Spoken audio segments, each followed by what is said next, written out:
Today is February 23rd. Welcome to Big Book Daily. My name is Rob. I am an alcoholic. It is a thrill, honor, and joy to be here with you today as we journey through the 12 steps and 12 traditions and the Big Book of Alcoholics Anonymous. I kind of said that out of order there.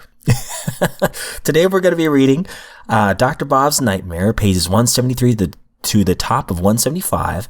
And we're also going to be reading page 73 of the 12 and 12. That is a little bit more about step 7.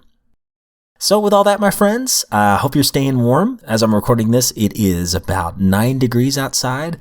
It was -4 this morning, so hey, we're warming up. It won't be long, we'll be in the double digits. But anyways, I digress. Let's get to the good stuff. Now, if you'll recall from yesterday, in the reading of Dr. Bob's Nightmare, we saw that, he had resolved that when he was free from parental domination, that's what he calls it, that he would never darken the doors of a church again, having these prejudiced ideas about church life and his faith. We're seeing that so far the drinking's not becoming a major problem. However, there was a little hint at the top of 173 because he's starting to get the morning jitters at times. But he only lost about half a day's work during these 3 years that he was working outside of college. So with all that, my friends, let's get right to it. Page 173. My next move was to take up the study of medicine, entering one of the largest universities in the country. There, I took up the business of drinking with much greater earnestness than I had previously shown. On account of my enormous capacity for beer, I was elected to membership in one of the drinking societies, and soon became one of the leading spirits. Many mornings I have gone to classes, and even though fully prepared, would turn and walk back to the fraternity house because of my jitters, not daring to enter the classroom for fear of making a scene should I be called on for recitation. This went from bad to worse until sophomore spring when, after a prolonged period of drinking, I made up my mind that I could not complete my course. So I packed my grip and went south to spend a month on a large farm owned by a friend of mine. When I got the fog out of my brain, I decided that quitting school was very foolish and that I had better return and continue my work. When I reached school, I discovered the faculty had other ideas on the subject. After much argument, they allowed me to return and take my exams, all of which I passed creditably. But they were much disgusted and told me that they would attempt to struggle along without my presence. After many painful discussions, they finally gave me my credits, and I was migrated to another of the leading universities of the country and entered as a junior that fall. There, my drinking became so much worse that the boys in the fraternity house where I lived felt forced to send for my father, who made a long journey in the vain endeavor to get me straightened around. This had little effect, however, for I kept on drinking and used a great deal more hard liquor than in former years. Coming up to final exams, I went on a particularly strenuous spree. When I went in to write the examinations, my hand trembled so much that I could not hold a pencil. I passed in at least 3 absolutely blank books. I was, of course, soon on the carpet, and the upshot was that I had to go back for 2 more quarters and remain absolutely dry if I wished to graduate.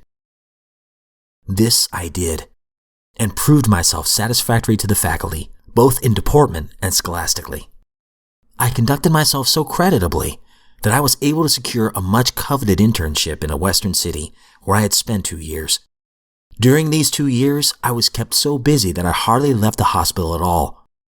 Consequently, I could not get into any trouble. When those 2 years were up, I opened an office downtown. I had some money, all the time in the world, and considerable stomach trouble. I soon discovered that a couple of drinks would alleviate my gastric distress, at least for a few hours at a time, so it was not at all difficult for me to return to my former excessive indulgence. By this time, I was beginning to pay very dearly physically, and, in the hope of relief, voluntarily incarcerated myself at least a dozen times in one of the local sanitariums.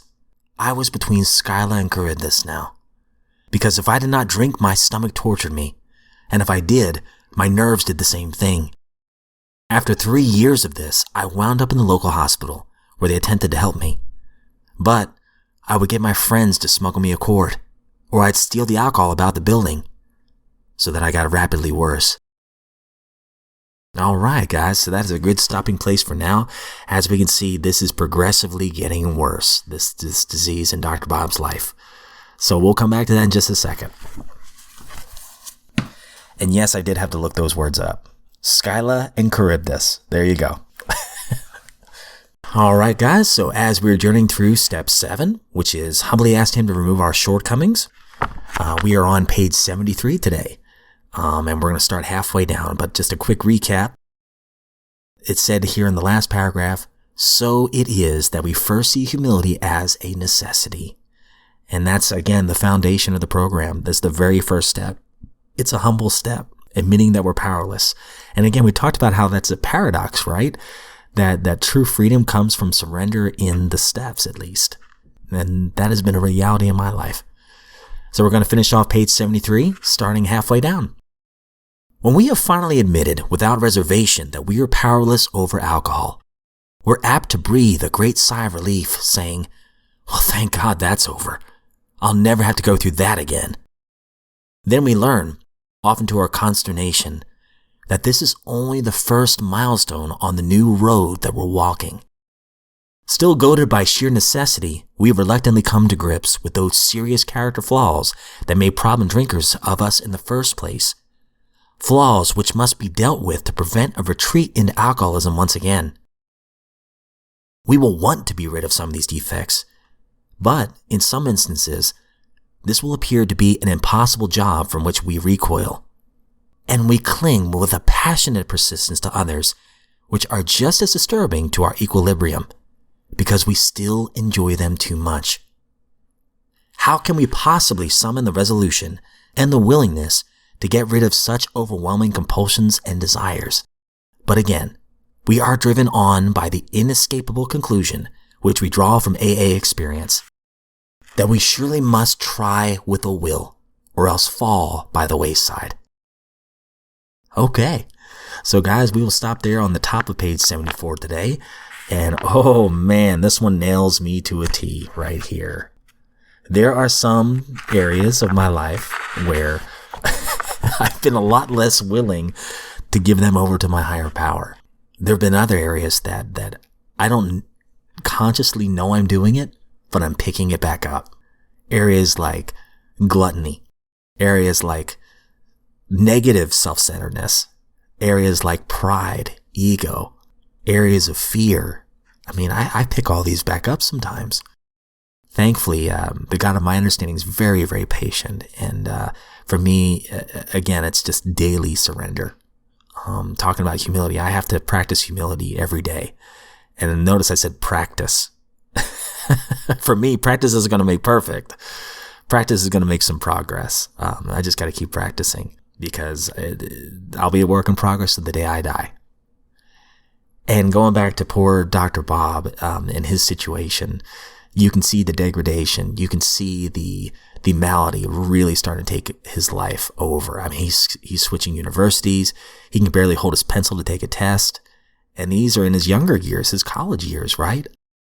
Not to mention the pressure and the stress of being in medical school. It's a recipe for a lot of drinking. And the poor guy, he's struggling. So I'm looking forward to seeing how things turned around for him and how God worked in his life. So my friends, that's all we have today. I am so grateful to be in this lifeboat recovery with you. And I haven't said it in a few days. So again, I want to go ahead and say it now. I am not a speaker on behalf of AA or NA or Al-Anon or any other organization or sect. I am just a guy in recovery. And I absolutely love these two books, and that's why I'm reading them. And I am learning so much just going through this. And it is a blessing. Honestly, it's the icing on the cake to be able to do this with you. Hope you all have a great one today, my friends. Stay warm, and I look forward to seeing you back here tomorrow. Take care.